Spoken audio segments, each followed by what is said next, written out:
नमस्कार। छत्तीसगढ़ की बात हमारे साथ में आपका बहुत स्वागत है और मैं हूं आपके साथ अनुपमा खोबरे। आज बात धान के एमएसपी को लेकर मचे घमासान की। छत्तीसगढ़ में चुनाव के समय धान की सियासत एक बार फिर से शुरू हो गई है। छत्तीसगढ़ के मंत्री रविंद्र चौबे ने घोषणा कर दी है कि प्रदेश में एक बार फिर कांग्रेस की सरकार बनने पर किसानों को धान का समर्थन मूल्य 3600 रुपए प्रति क्विंटल मिलेगा। उन्होंने कहा कि न्यूनतम समर्थन मूल्य 30% बढ़ाया जाएगा। मंत्री चौबे का यह भी कहना है कि प्रदेश सरकार पहले से ही समर्थन मूल्य के साथ राजीव गांधी किसान न्याय योजना के तहत प्रति क्विंटल 9000 रुपए की सब्सिडी दे रही है।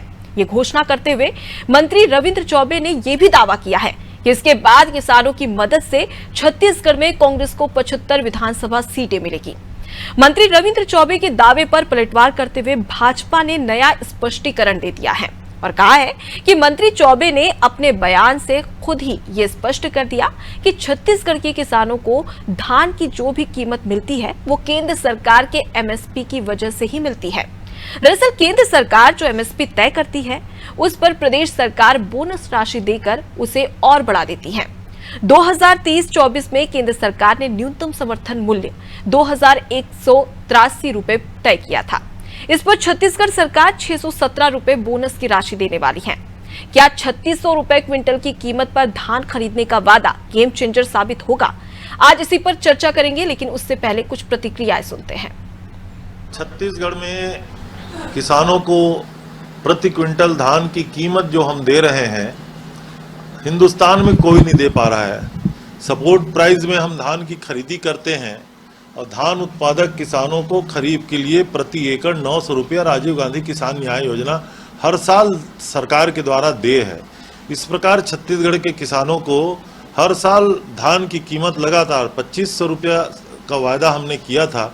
इस साल 2660 रुपये किसानों को मिल रहा है और आने वाले साल में मिनिमम सपोर्ट प्राइस जोड़ने के बाद मुझे ऐसा लगता है कि वो और राजीव गांधी किसान न्याय योजना दोनों जोड़ने के बाद 2800 रुपया पार हो जाएगा। और लगातार जो हमने राजीव गांधी किसान न्याय योजना की नीति बनाई है, जितना मिनिमम सपोर्ट प्राइस में वृद्धि होगा उतना ही हमारे किसानों को लगातार आमदनी प्रति क्विंटल धान की कीमत में इजाफा होगा। ऐसा है, दूर के ढोल सुहावने होते हैं और भविष्य में क्या होगा ये कांग्रेस समझ ले कि एक बार उन्होंने लोगों को धोखा दे दिया, लोग दोबारा धोखा नहीं खाने वाले। अब तक किसान लगातार चले गए हैं। कांग्रेस पार्टी की सरकार में कभी बारदाना नहीं है, कभी खाद नहीं है, कभी कुछ और है। छत्तीसगढ़ में कांग्रेस पार्टी सिर्फ कहती है, दिखावे के लिए कहना और काम करने में दोनों फर्क है। मुझे खुशी है कि 3600 उन्होंने घोषणा किया। मैं आपको विश्वास दिलाता हूँ आम आदमी पार्टी सबसे ज़्यादा रेट देगी, किसानों की उपज का सही दाम देगी। लेकिन कांग्रेस पार्टी ने जो अब तक चला है, किसान भूले नहीं है। 150 दिन लगभग छत्तीसगढ़ के किसान नया रायपुर में आंदोलन किए। प्रदेश सरकार की तरफ से कोई आंसू पूछने नहीं गया, बल्कि उनके आंदोलन को दमन कर दिया गया। सारी घटनाओं को प्रदेश के किसान एक एक पल को देख रहे हैं, परेशान है, प्रताड़ित हैं। आप कोऑपरेटिव बैंक में जाकर देखिए, लंबी कतारें लगी होती है। उनको धान का पेमेंट जल्दी मिलता नहीं है, परेशान है।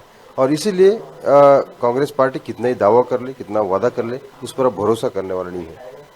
माननीय अरविंद केजरीवाल जी ने छत्तीसगढ़ के लिए अभी 9 गारंटियाँ दी है, आने वाले समय में और भी देंगे गारंटियाँ। दिल्ली और पंजाब में जिस तरह से काम हुआ है, प्रदेश की जनता भी चाहती है कि छत्तीसगढ़ में भी ईमानदार सरकार हो और जो कहे वो करके दिखाए।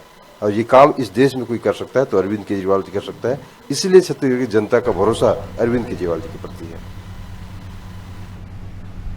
तो धान का कटोरा कहा जाने वाले छत्तीसगढ़ में एक बार फिर से धान को लेकर सियासत गर्मा गई है। दरअसल हम बात कर रहे हैं मंत्री रविंद्र चौबे की, जिन्होंने एक बड़ा दाव रचते हुए कहा है कि अगले साल अगर कांग्रेस की सरकार बनती है तो अगले साल के कार्यकाल में 3600 रुपए प्रति क्विंटल के हिसाब से धान खरीदी जाएगी। लेकिन यहां पर आम आदमी पार्टी और बीजेपी लगातार इसे कांग्रेस का जुमला बता रही है। आज इसी पर चर्चा करेंगे। इस मुद्दे पर चर्चा करने के लिए हमारे साथ जुड़ गए हैं अंशुल मिश्रा कांग्रेस की ओर से, राहुल टिकरिया बीजेपी की ओर से और साथ ही सूरज उपाध्याय आम आदमी पार्टी की ओर से और वरिष्ठ पत्रकार के शर्मा। आप सभी मेहमानों का बहुत स्वागत है अनादि टीवी में। सबसे पहले मैं रुक करूंगी वरिष्ठ पत्रकार के शर्मा जी की ओर। शर्मा जी, देखा जाए तो छत्तीसगढ़ की कांग्रेस सरकार धान खरीदी के लिए लगातार एक अलग इतिहास रचते आई आई है। लेकिन इस बार कुछ ज्यादा ही कहा जा रहा है मंत्रियों के द्वारा, जहां पर रविंद्र चौबे का बयान सामने आया। उन्होंने कहा कि अगले साल के कार्यकाल में हम 3600 रुपए प्रति क्विंटल के हिसाब से धान खरीदेंगे। क्या किसानों को आकर्षित करने के लिए ये कांग्रेस की ओर से एक दाव कहा जा सकता है, या फिर ये कहा जा सकता है कि ये सिर्फ एक सरकारी जुमला है? छत्तीसगढ़ की राजनीति में किसानों की महत्वपूर्ण भूमिका है। 25 लाख किसान यदि रजिस्ट्रेशन कराते हैं और धान बेचते हैं तो इसके हिसाब से अनुमान लगा लीजिए कि 1,95,00,000 मतदाताओं में से कितने किसान है। एक परिवार में यदि 4 की गिनती कर ले, ये एक किसानों का महत्व है। दूसरा चीज ये है कि जो आप राजीव गांधी किसान न्याय योजना क्यों शुरू करना पड़ा। एक बड़ा सवाल जो है कि 2018 में जब रमन सिंह ने धान खरीदा था, उसके बाद जब भूपेश बघेल ने धान खरीदी शुरू किया तो ये बात आई कि 2014 में केंद्र सरकार के अन्य राज्यों के साथ जो समझौता हुआ था उसमें समर्थन मूल्य के अतिरिक्त अन्य राशि कोई राज्य नहीं दे सकता। यदि देती है तो समर्थन मूल्य पर धान खरीदी नहीं होगी। ये हुआ। इसको लेकर आपत्ति के बाद राजीव गांधी किसान न्याय योजना लाते इनपुट सब्सिडी के रूप में प्रति एकड़ धान के जो किसान है उनको 9,000 रुपए और धान के अतिरिक्त अन्य किसान जो लेते हैं उनको इनपुट सब्सिडी के रूप में 10,000 रुपए प्रति क्विंटल दी जाएगी। अभी की स्थिति में 60 में समझाऊं तो 2640 रुपये में धान खरीदी हुई है। इसका मतलब है 2040 रुपए जो समर्थन मूल्य और 600 रुपये।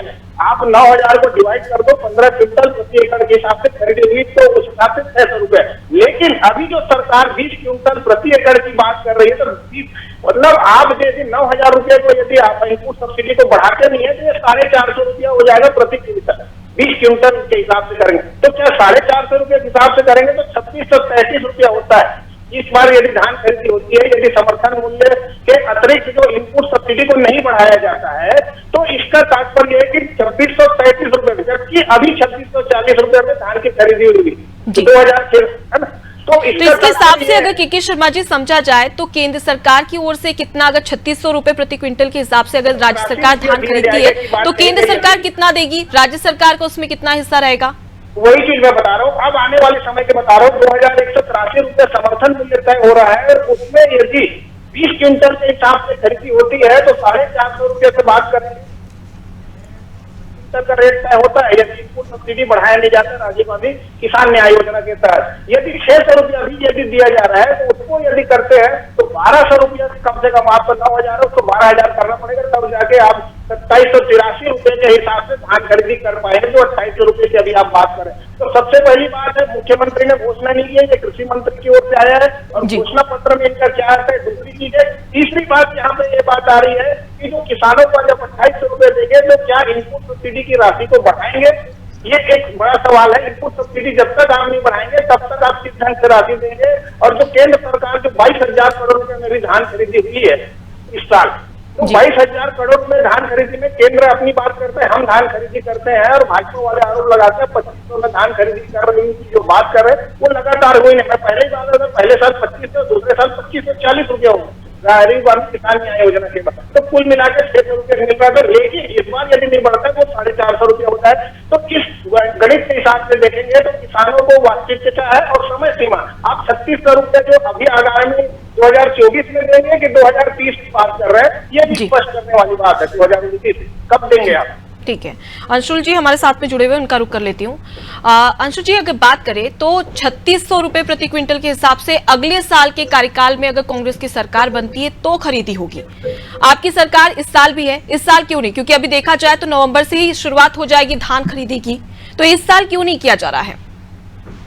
आदरणीय मंत्री जी के बयान आने के बाद मुझे मोहतरमा सिर्फ आप एक ऐसी मोहतरमा लगी जिन्होंने किसानों के साथ की बात करी कि इस साल क्यों नहीं हुआ। आदरणीय मंत्री जी ने जो भी बात कही वो भविष्य की परिकल्पना के हिसाब से बात करी। मतलब इसका मतलब यह है कि भविष्य के गर्त में क्या छुपा है यह तो भविष्य तय करेगा। भविष्य में उनको क्या मिलने वाला है कांग्रेस की ओर से वो हमारा भूतकाल तय करेगा। लेकिन मेरे सारे विपक्षी दलों ने, चाहे वो बीजेपी हो, चाहे आम आदमी पार्टी हो, चाहे अन्य दल हो, किसानों के बारे में जैसे ही हमारे आदरणीय मंत्री जी ने बात कही, एक बार किसी नेता ने यह नहीं कहा कि 3600 क्यों 4000 मिलना चाहिए, 4000 क्यों 5000 मिलना चाहिए। जितना ज्यादा से ज्यादा हो सके मिलना चाहिए। केंद्र का भी सहयोग रहेगा, राज्य का भी सहयोग रहेगा, आम जनमानस का भी सहयोग रहेगा। क्योंकि किसान की जो नीति होती है वह एक राजनीतिक नीति नहीं होती, वरन इसके उलट एक संभाव की नीति होती है। ये किसी नेता ने नहीं कहा। इससे यह तो स्पष्ट जरूर हो गया वर्तमान में कि हमारे चाहे आम आदमी पार्टी के छत्तीसगढ़ के नेता हों, चाहे बीजेपी पार्टी के छत्तीसगढ़ के नेता हों, वो किसानों के बारे में कितना उम्दा तरीके से सोच सकते हैं। मैं तो आपको साधुवाद आपके न्यूज चैनल के माध्यम से करना चाहता हूं कि आपने कम से कम यह प्रश्न तो खड़ा किया कि 3600 रुपए अगले साल क्यों मिलेगा, इसी साल ही क्यों नहीं मिलेगा। यह भविष्य की परिकल्पना है, हम सारा सार्थक प्रयास कर रहे हैं। मैं तो यह चाहता हूं, बल्कि कांग्रेस यह पूरी चाहती है कि जिस प्रकार से 3600 रुपए की बात हुई है वो आने वाले वक्त में 4000 भी हो, 40,000 भी हो। अभी मैं आदरणीय ब्रजमोहन अग्रवाल जी का बयान को जब आपकी बाइट के माध्यम से सुन रहा था तो उन्होंने कहा कि केंद्र का पूरा सहयोग रहता है तभी जाके यहाँ पर 3600 रुपए मिल पाएगा, केंद्र का पूरा सहयोग रहता है तभी यहाँ पर 2700 रुपए मिल पाता है। तो जब केंद्र का सहयोग छत्तीसगढ़ को रहता है, अगर 2 सेकंड के लिए आपकी बात मान जाए,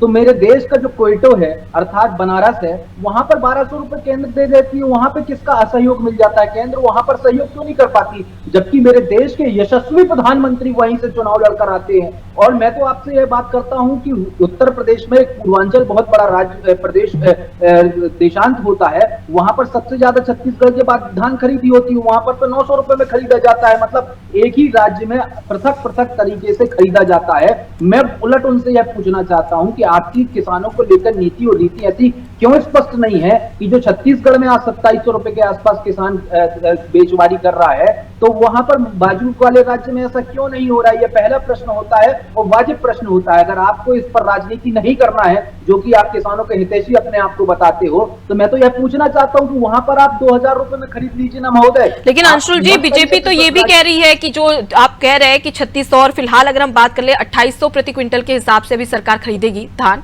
तो उसमें ज्यादातर तो केंद्र का हिस्सा जाता है, राज्य सरकार तो सिर्फ वाहवाही लेकर चली जाती है। ये केंद्र सरकार और बीजेपी की ओर से आरोप लगाए जा रहे हैं। चलिए, इसका पोस्टमार्टम करना बहुत जरूरी है कि केंद्र वाहवाही ले जाती है, राज्य की वाहवाही नहीं ले जाती। इसका मतलब ये है कि अगर 15 वर्षों में आदरणीय रमन सिंह जी ने जो शासनकाल किया है और जिन्होंने अपने आप को चाउर वाले बाबा घोषित किया था, मतलब वो झूठ बोलते थे, वह जुमला फेंकते थे, क्योंकि उस समय भी तो केंद्र ही देता होगा अगर इनके फिनोमिना को अप्लाई करें। ऐसा नहीं है मोहतरमा। छत्तीसगढ़ और हिंदुस्तान का संविधान का नियम विधि का विधान और जो सेंट्रल पूल होता है उससे तय होता है कि एमएसपी क्या होगी। एमएसपी जो होती है वह समय समय पर बढ़ती जाती हो और बढ़ती जानी चाहिए, लेकिन इसके इतर ये होता है कि किसी राज्यों में हम जो लड़ाकू लोग हैं, हम जो योद्धा लोग हैं, हम अपनी एमएसपी छीन कर लेकर आते हैं, तभी यहाँ पर किसानों को 2700 रुपए के आसपास दे पाते हैं। लेकिन बाकी के राज्य के जो मुख्यमंत्री हैं, बाकी के जो योद्धा हैं, जो सिर्फ और सिर्फ छद्मवाद की राजनीति करते हैं, जो कि सिर्फ और सिर्फ दिखावेवाद की राजनीति करते हैं, किसानों को अपना राजनीतिक हथकंडा अपनाते हैं, उसकी प्रतिलिपि यह निकल कर आती है कि वहीं कोयटो जैसे देश में, वहीं कोयटो जैसे प्रांत में, वहीं पर जाकर उनको 1200 रुपए मिलता है। किसान मैं बीजेपी का रुख करूंगी। राहुल टिकरिया हमारे साथ में जुड़े हुए हैं, उनसे मैं सवाल ले लेती हूँ जो आपके द्वारा सवाल किया जा रहा है, उसका भी जवाब ले लूंगी। राहुल जी, क्यों लगता है आपको कि लगातार जो राज्य सरकार है, कांग्रेस की सरकार है, वो धोखा दे रही है, किसानों को धोखे में रख रही है? क्योंकि हाल ही के अगर आंकड़ों की बात की जाए तो 2022-23 में सबसे ज्यादा किसानों से धान खरीदने वाला राज्य छत्तीसगढ़ है।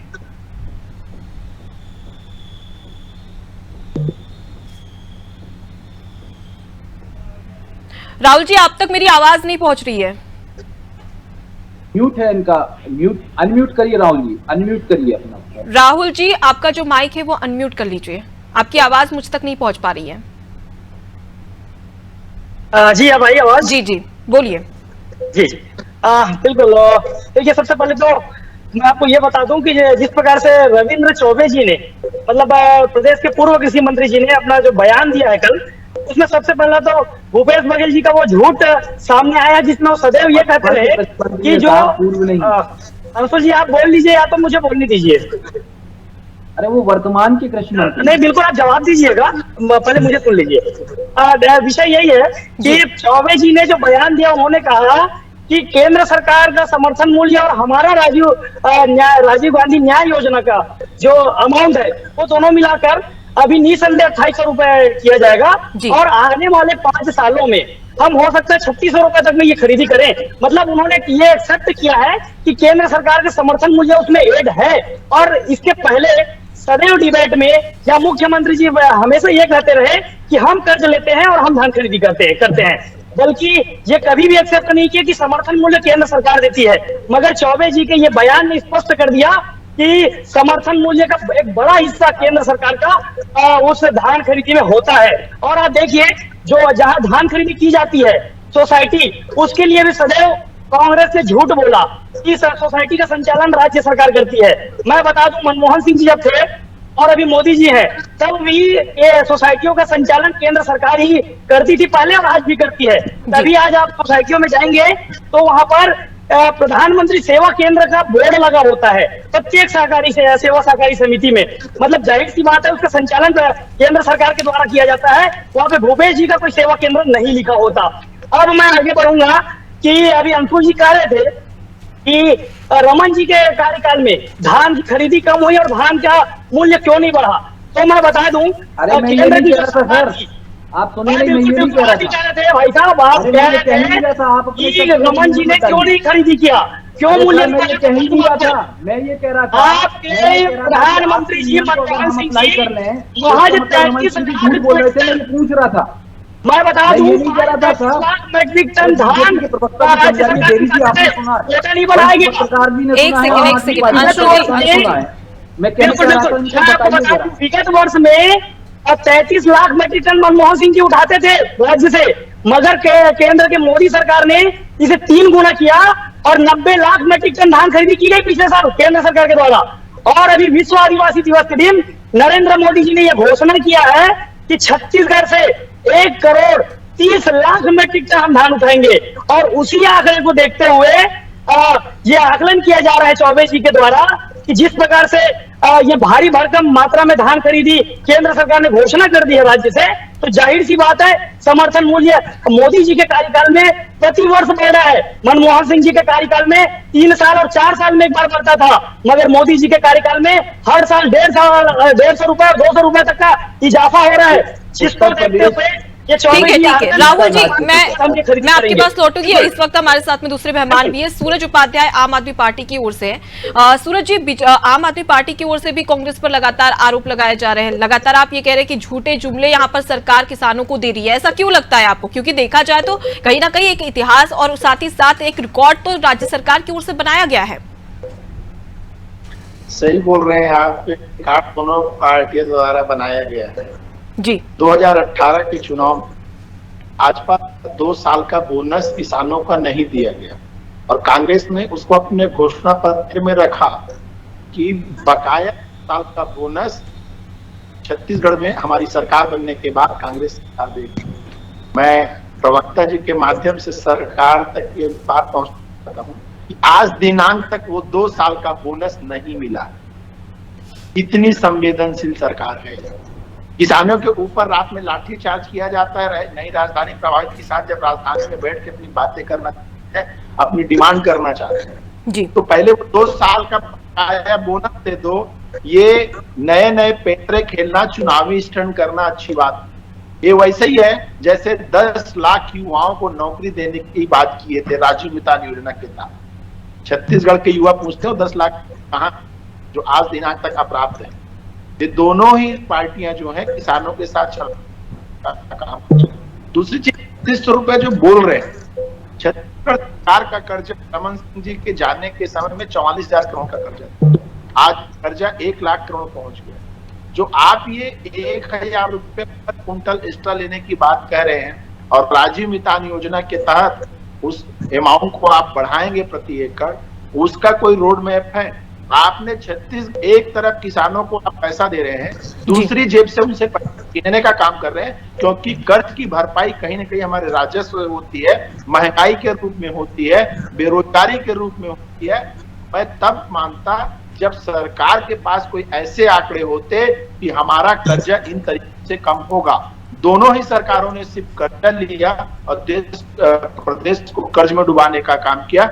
इनके पास कोई रोड मैप नहीं है। ठीक है, इसका जवाब मैं अंशुल जी से लूंगी, लेकिन उससे पहले अगर आम आदमी की पार्टी की सरकार अगर छत्तीसगढ़ में आती है तो आप कितने में समर्थन मूल्य, ऐसा कितना समर्थन मूल्य होगा? और आपकी सरकार अगर बनती है छत्तीसगढ़ में तो आप किस प्रकार से किसानों से धान खरीदेंगे? आम आदमी पार्टी का गारंटी कार्ड 19 अगस्त को अरविंद केजरीवाल जी और भगवंत मान जी के द्वारा छत्तीसगढ़ की जनता के सामने पेश किया। इसी 16 तारीख को अरविंद जी और भगवंत मान बस्तर की धरा पे आ रहे हैं और वहां पे 2 ही घोषणाएं की जाएंगी, जो मूलतः किसान की होगी और दूसरा आदिवासी। बोलिए। ठीक तो है। ये आपको अंशुल जी थोड़ा से मैं सवाल ले लेती हूँ, जो कि आपने पूछा था उसका सवाल का जवाब ले लेती हूँ। अंशुल जी, यहाँ पर देखा जाए तो सूरज जी की ओर से ये कहा जा रहा है कि सरकार कर्ज में डूबी हुई है, और क्या कोई वैकल्पिक व्यवस्था की गई है? क्योंकि दूसरी ओर आपने घोषणा तो कर दी है, बातें तो कह दी है, लेकिन उसकी कोई वैकल्पिक व्यवस्था? ये बहुत उम्दा प्रश्न निकल कर आया, और तर्कसंगत प्रश्न जब खड़े होते हैं तो तर्कसंगत जवाब देने में भी बहुत उम्दा अच्छा लगता है। पहले मैं आम आदमी पार्टी के प्रवक्ता का सशब्द जवाब देना चाहता हूं। आपने कर्ज की बात कही महोदय, तो मैं थोड़ा सा कर्ज को लेकर भारत के नीति आयोग के डाटा आपके सामने प्रस्तुत कर देना चाहता हूं। देश में सबसे ज्यादा सक्षम किसान अगर कहीं है, भूतो न भविष्यति, पंजाब में रहता है, ये आपको भी पता और हमें भी पता है। उसके ऊपर प्रति किसान कर्ज 1,80,000 रुपए का चढ़ा हुआ है। उसके बाद अगर अपन उत्तर प्रदेश में आ जाते हैं तो 1,62,000 रुपए प्रति किसान कर्ज चढ़ा हुआ है, आज दिनांक की मैं बात कर रहा हूं। मध्य प्रदेश की अगर हम बात करें तो 1,82,000 रुपए प्रति किसान कर्ज चढ़ा हुआ है, और छत्तीसगढ़ की बात करें तो आज छत्तीसगढ़ पर सिर्फ और सिर्फ 12,000 रुपए प्रति किसान कर्ज चढ़ा हुआ है। ऐसा नहीं है कि 12,000 रुपए प्रति किसान कर्ज जो है वह सिर्फ आज दिनांक तक कॉन्स्टेंटली चढ़ा रहता है। ये वेरिएबल अमाउंट होता है जो कम होता जाता है और बढ़ता जाता है। इसके 6 महीने पहले जब किसान अपना संघर्ष कर रहा था तो 17,000 रुपए प्रति किसान कर्ज चढ़ा हुआ था, वही छत्तीसगढ़ की मैं बात कर रहा हूँ। लेकिन मैं धन्यवाद एवं साधुवाद करना चाहता हूं चलती हुई सरकार के लिए कि वह आज दिनांक में 12,000 पर पहुंच गया और आने वाले समय में 4,500 पर पहुंचने वाला है। लेकिन इसी के इतर अगर मैं पंजाब की बात करता हूं तो जो 1,80,000 रुपए प्रति किसान कर्ज चढ़ा हुआ है वो आपकी सरकार के पहले 1,72,000 रुपए था, जो कि 8,000 रुपए बढ़ चुका है। मैं पूछना चाहता हूं ऐसा क्यों बढ़ा है? ये तो सर, लेकिन फिलहाल तो यहाँ पर छत्तीसगढ़ की बात हो रही है ना, आपके पास में क्या वैकल्पिक व्यवस्था है? ये 10 सेकंड में बोल दीजिए, मेरे पास में समय बहुत कम है। मैं राज्य पे ही आ रहा था। पहले मैंने किसानों के कर्ज की बात बता दी, अब मैं राज्य के किसानों की बात कर देना चाहता हूं कि राज्य सरकार ये कहां से पैसा लाती है और कहां से रेवेन्यू क्रिएट करती है। बड़ा तर्कात्मक प्रश्न है जो पिछले 4.5 वर्षों से हम संघर्षवान की स्थिति में है, जो हम युवाओं को 167% तक एंटरप्रेन्योरशिप अर्थात स्वरोजगारिता में लेकर आए हैं। यह भी नीति आयोग कहता है, जिससे छत्तीसगढ़ की जीएसडीपी जो है वो 7.9 जाती हुई नजर आ रही है। इसके इतर जो दिल्ली की जीएसडीपी है वो 2.3 पर लाइज कर रही है। हमारी जो जीएसडीपी है, जिसे हम ग्राम स्वराज योजना का भी नाम देते हैं, 7.9 जाती हुई नजर आ रही है। जिससे ये होता है कि किसानों के जेब में जब पैसा आता है तब व्यापारिक क्षेत्र के दृष्टिकोण से अगर हम देखते हैं तो वह कहीं ना कहीं लिक्विड होता है, जिसे लिक्विड मनी हम जो कहते हैं, जो किसानों के जेब में पैसा की बात आदरणीय राहुल गांधी जी करते हैं। इसकी प्रतिलिपि यह होती है कि छत्तीसगढ़ राज्य के पास जब वह 54 से 53,000 रुपए कर्ज लेती है, उसको 6 से 7 महीने में चुका देती है। उसकी प्रतिलिपि भी मैंने बता दी। मैं आपसे यह पूछना चाहता हूं कि आदरणीय भगवंत मान जी ने जो कर्ज लिया था वह आज दिनांक तक क्यों नहीं चुका पाए? और जो हमने, चलिए हमारे पास में समय काफी कम है, इसलिए मैं आप सभी का बहुत बहुत धन्यवाद करती हूँ इस डिबेट में शामिल होने के लिए। तो देखिए, छत्तीसगढ़ में फिर से धान पर घमासान शुरू हो चुका है, लेकिन सवाल कई सारे हैं और जिसका जवाब यहाँ पर हम ले रहे थे। फिलहाल देखने वाली बात होगी कि क्या ये जो चुनावी जुमला के राज्य सरकार की ओर से, कांग्रेस की ओर से दिया जा रहा है, उससे किसानों पर कितना असर पड़ता है, और फिलहाल किसान 2023 में क्या कुछ फैसला करते हैं, छत्तीसगढ़ की जनता इस फैसले को लेकर क्या कुछ जीत दे पाती है कांग्रेस को, या फिर वो बीजेपी के पाले में चले जाती है, ये एक बड़ा सवाल है। फिलहाल के लिए इतना ही। देखते रहिए नादी टीवी। नमस्कार।